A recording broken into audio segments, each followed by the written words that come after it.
Assalamualaikum warahmatullahi wabarakatuh. Baiklah, kami di sini ingin menjelaskan materi mengenai pengantar hukum Indonesia. Perkenalkan, nama saya Muhammad Taufik Putra, NIM 2335017. Perkenalkan, nama saya Jerian Patri, NIM 2335045. Perkenalkan, nama saya David Arman dengan NIM 2335040. Baiklah, masuk ke materi yang pertama, tata tertib masyarakat. Kehidupan masyarakat terdiri dari beberapa golongan dan aliran, yang masing-masing golongan mempunyai kepentingan sendiri-sendiri. Kepentingan-kepentingan tersebut antara yang satu dan lainnya kadang tidak sama, bahkan seringkali terjadi perbenturan untuk kepentingan bersama, mengharuskan adanya ketertiban dan kehidupan masyarakat. Sedangkan untuk mencapai suatu kehidupan bersama dalam mengatur tingkah laku manusia dan kehidupan masyarakat diperlukan suatu peraturan hidup. B. Pengertian tata hukum Indonesia. Setiap bangsa mempunyai tata hukumnya sendiri, dan tidak ada suatu bangsa di dunia yang tidak mempunyai hukumnya sendiri.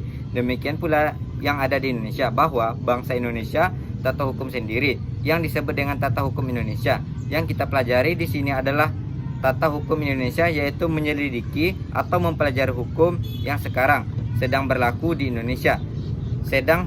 Sedangkan hukum yang berlaku pada saat sekarang ini di Indonesia yaitu hukum adat dan hukum positif. Dan B dan C, tujuan mempelajari tata hukum Indonesia. Tujuan mempelajari tata hukum Indonesia untuk mengetahui hukum yang berlaku di negara Indonesia sekarang.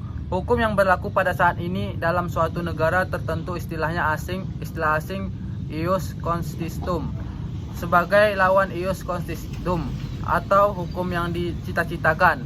Sedangkan perkembangan selanjutnya bahwa hukum masalah adalah hukum yang berlaku pada saat sekarang dalam suatu negara yang dibuat oleh lembaga yang berwenang. D. Tata hukum Indonesia sejak proklamasi tanggal 17 Agustus 1945, pencetus kemerdekaan negara Republik Indonesia. Pada saat itu, bangsa Indonesia memilih dan menentukan hukumnya sendiri, sesuai dengan cita-cita bangsa Indonesia merdeka.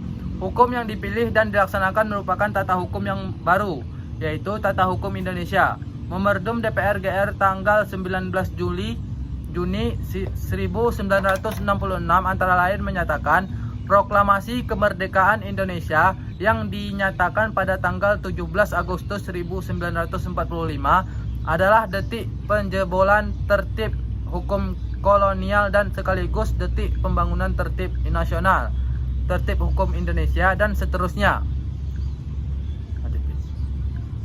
E. Politik hukum Indonesia. Politik sering mempunyai pengertian yang berbeda-beda. Misalnya dengan kata ilmu politik, yang diartikan politik dalam hal ini ialah sebagai pengetahuan mengenai ketatanegaraan atau kenegaraan, suatu tata cara pemerintah.